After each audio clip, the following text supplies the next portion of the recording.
ফেয়াৰৱেলত নাহিলে ক'ব গ'লে তেওঁ আহিবই নিবিচাৰিলে।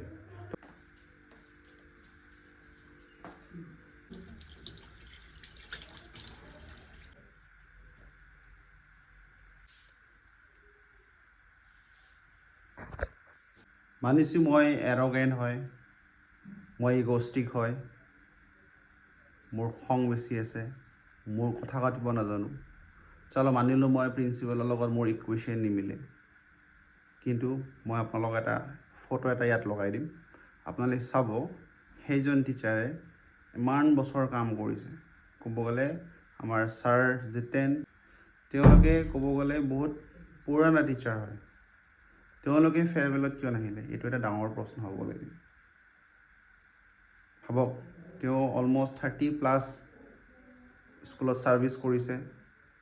আৰু এজন মেম জুলি মেম আমাৰ, তেওঁ ইমান বছৰ ছাৰ্ভিচ কৰি কেনে তেওঁলোকে ওলাই গৈছে। তেওঁলোকে ফেয়াৰৱেলত নাহিলে বা ফেয়াৰৱেল নুখুজিলে। ডেফিনেটলি ক'ৰবাত না ক'ৰবাত স্কুল অথৰিটিৰ, ক'ৰবাত না ক'ৰবাত প্ৰিন্সিপালৰ ৰেছপনচিবিলিটিখিনি যেনেকুৱা থাকিব লাগিছিল সেনেকৈ আই থিংক, মই ভাবোঁ মোৰ ফালৰ পৰা, এইটো মোৰ এইটো পাৰ্চনেল থট, সেইখিনি কৰা নাই।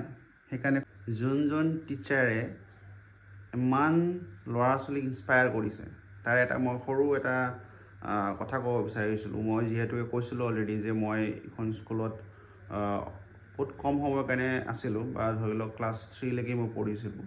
ভাবি লওক সেইখিনি সময়ত আমি বহুত সৰু ল'ৰা ছোৱালী, কিন্তু ষ্টিল আমি ছাৰক চিনি পাইছিলোঁ।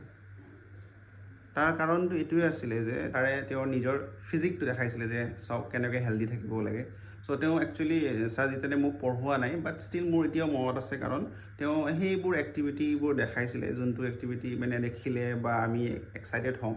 আৰু লগতে ক'ৰবাত না ক'ৰবাত সেনেকুৱা প্ৰগ্ৰেম কৰাৰ পিছত ক'ৰবাত না ক'ৰবাত মই নাম নকওঁ, সেনেকুৱা বহুত এক্সাম্পল আছে, তেওঁলোকে বস্তুখিনি সেই লাইনটোত গৈছে আৰু তেওঁলোকে এটা ভাল নাম কৰিছে। আৰু এনেকুৱা ধৰণৰ বহুত ধৰণৰ মটিভেশ্যন তেওঁলোকে কৰিছে তেওঁলোকৰ লাইফত। ভাবক, ইমানখিনি ছাৰ্ভিচেছ দিয়াৰ পিছতো যেতিয়া মানে এটলিষ্ট ওলাই যোৱাৰ সময়ত, এতিয়া ৰিটায়াৰমেণ্ট সময়ত এটা হেপ্পী মুমেণ্ট এটা হ'ব লাগিছিলে, ক'ৰবাত না ক'ৰবাত অলপ হ'লেও এটা পেইন থকা বুলি মই ভাবোঁ। সেইকাৰণে তেওঁলোকে যদিও মানে ইনভিটেশ্যন আছিলে, তেওঁলোকে ফেয়াৰৱেলত আহিব বিচৰা নাছিলে।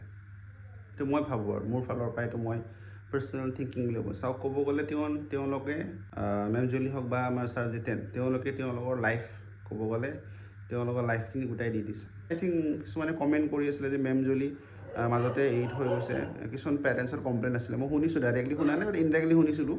চাওক, যেতিয়া এজন টিচাৰে বহুত বছৰলৈ কাম কৰে, তেওঁলোকৰ ছেল্ফ ৰেচপেক্টটো বহুত ইম্পৰ্টেণ্ট। বা 1 বছৰ 2 বছৰৰ কোনো কথাই নাহে তাতে। যেতিয়া এজন টিচাৰৰ ছেল্ফ ৰেচপেক্টৰ কথা আহে নহয়, তেতিয়া কোনো সেইখন ইনষ্টিটিউশ্যনত কাম কৰিব নিবিচাৰিব। যিমান মানে ধৰি লওক খাব নোপোৱা ঘৰৰ মানুহ থাকিলেও তেওঁলোকে কাম নকৰিব, ইভেন শুকাই থাকিব। চ' এইটো হ'ল মেইন মন্ত্ৰ। চ' বেলেগক এনেই আপোনালোকে চিটুৱেশ্যনবোৰ নাজানি কিনে টিচাৰক ব্লেম কৰাটো ভাল নহয় বুলি ভাবোঁ মই। ত' ক'ৰবাত না ক'ৰবাত এই প্ৰিন্সিপালজন, যোনটো প্ৰেজেণ্ট প্ৰিন্সিপাল, তেওঁৰ লগত বহুতজনৰ লগত ইকুৱেশ্যন নামানে, আৰু বহুতকেইটা টিচাৰ চাগে ছিনিয়ৰ টিচাৰ ওলাব, এইটো 100%। যদি তেওঁলোকে ওলাব নিবিচাৰে এইটো বেলেগ কথা, তেওঁলোকে যদি নিজৰ ছেল্ফ ৰেচপেক্ট নাৰাখে এইটো বেলেগ কথা। কিন্তু ডেফিনেটলি মই জানো বহুত টিচাৰ আৰু ওলাব, ছিনিয়ৰ টিচাৰ।